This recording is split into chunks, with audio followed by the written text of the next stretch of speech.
BNP যদি তার নেতাকর্মীদেরকে লোকাল লেভেলে কন্ট্রোল না করে এখনই, এর পরিণতি ভয়াবহ রকম হবে। আজকে 21শে ফেব্রুয়ারি উপলক্ষে আমি যখন ফুল দিতে গেলাম, 12টা 1 মিনিটে ফুল দেওয়ার কথা, এবং ওয়ারেন্ট অফ প্রেসিডেন্ট অনুযায়ী আমি সবচেয়ে আগে ফুল দেব নির্বাচিত সংসদ সদস্য হিসেবে।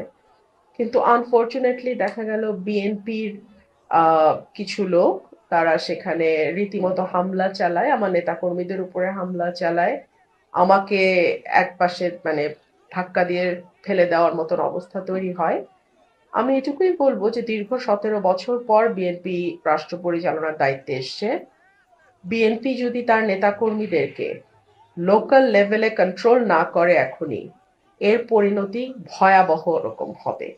এবং যেহেতু দীর্ঘ 15 বছর একটা লম্বা সময় বিএনপির নেতাকর্মীরা নানানভাবে চাপে ছিল, লুকিয়ে থাকতে বাধ্য হয়েছে, তারা যখন এরকম একটা ভয়ঙ্কর হিংস্রতা নিয়ে পলিটিক্যাল পদের ব্যবহার করার চেষ্টা করে, এটা আমার মনে হয় দলের উঁচু পর্যায় থেকে বিষয়টি মনিটর করা এবং তাৎক্ষণিক ব্যবস্থা নেওয়া না হলে এটা দলের জন্য ভীষণ ক্ষতিকর হবে এবং সরকারের ভাবমূর্তিও ক্ষুণ্ণ হবে। সরকার মাত্রই এসছে, আমি আশা করব যে বিএনপি সরকার এবং দল হিসেবে এই ধরনের উচ্ছৃঙ্খল নেতা কর্মীদের ব্যাপারে তড়িৎ ব্যবস্থা নেবে।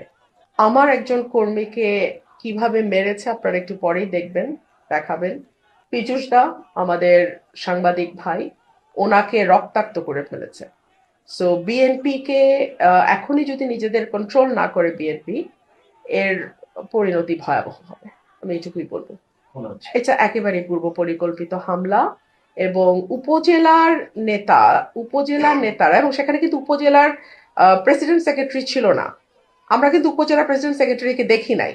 এখানে গুন্ডা প্রকৃতির একটা লোক, উনি এই হিসাবে এইভাবে এলাকায় এভাবেই পরিচিত, সেই লোকের নেতৃত্বে কিছু উচ্ছৃঙ্খল ছেলে পেলে তারা গিয়ে হামলাটা চালায়।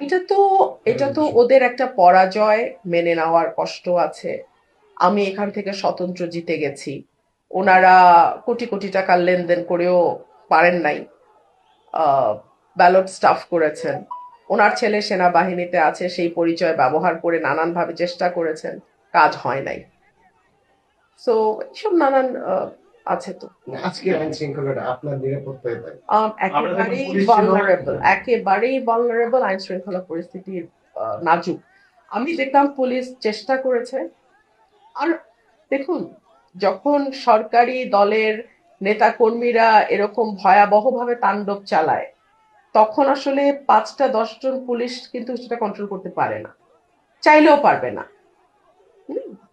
সো এটা খুব মানে একটা ভয়াবহ পরিস্থিতি তৈরি হয়। আমি মামলা করে চেয়েছি, সার্টেনলি বিচার চাই। আরে বিচার চাই মানে বিচার করব, বিচার চাবো মানে মামলা করতে গেছি। আমি জানি না, এফআইআর দেখে আমি আমার সাথে আলাপ করে নিশ্চিত করবো।